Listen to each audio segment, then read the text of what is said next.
Following the footsteps of the US, is Canada also trying to do the mass deportations in the coming year?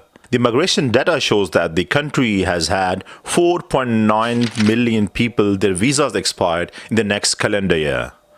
Furthermore, almost 766,000 international students, they will be having their student visas expired till December 2025. Alone in 2024 December, 86,000 international students will be having their visas expired, almost 36,000 in November, 10,000 in October, and more than 127,000 international students their visas expired in September 2024. This means these people are still staying in Canada even they haven't got their visas renewed or they have not converted their visas into another immigration stream.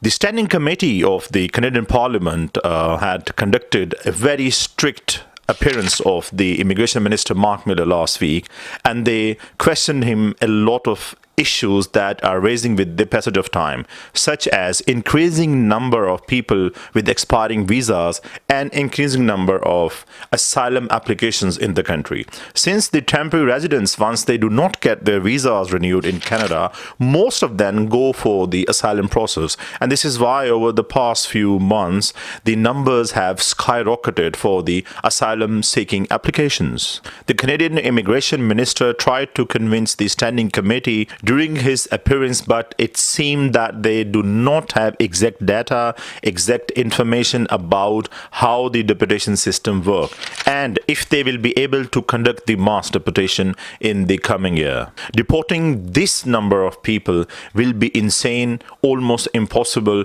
time-taking and expensive. Canada is famous for its soft and migrant-favoring asylum policies. The international students and the people on a temporary work permit, when they come to Canada, they hope that once their visa expires, they'll be able to convert it to another visa, or they will apply for the Express Entry program or the international student graduate route. But still, once they can't do it successfully, they either have to leave the country or apply for asylum.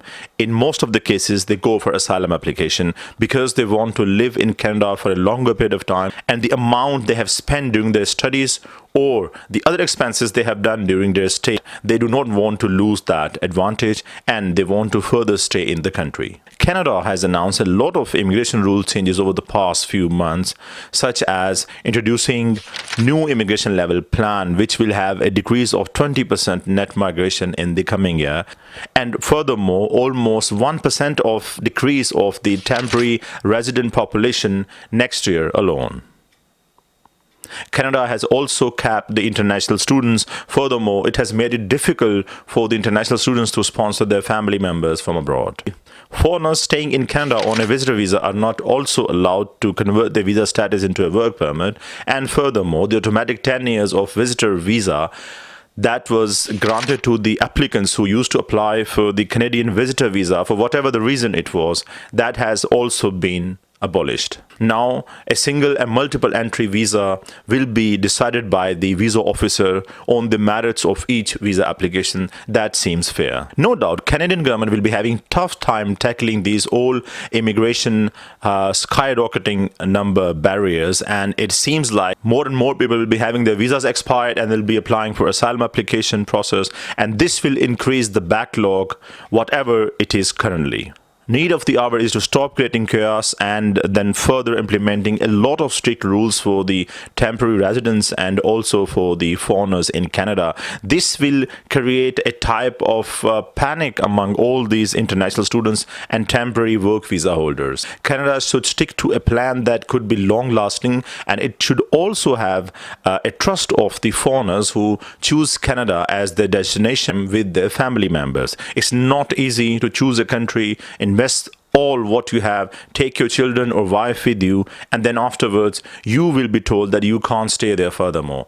One should respect the policies of the government, but they should be long lasting and not that 1 year before the country says we need you, you come to Canada, and afterwards after 1 year they say no, once your visa expires we cannot provide you renewals, and you introduce stricter rules compared with the past, and then they have to leave in mass numbers.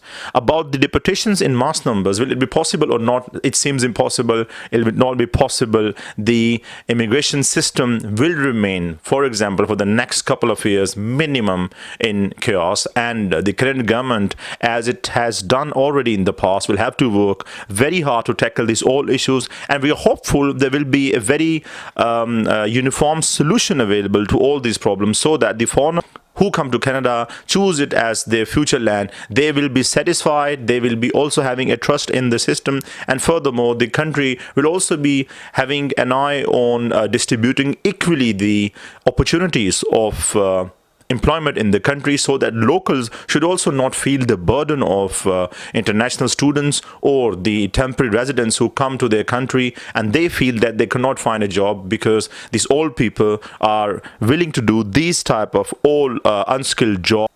What are your thoughts about all the system that's happening currently? Share your thoughts in the comment box. I will see you next time with another immigration story. Till then, bye.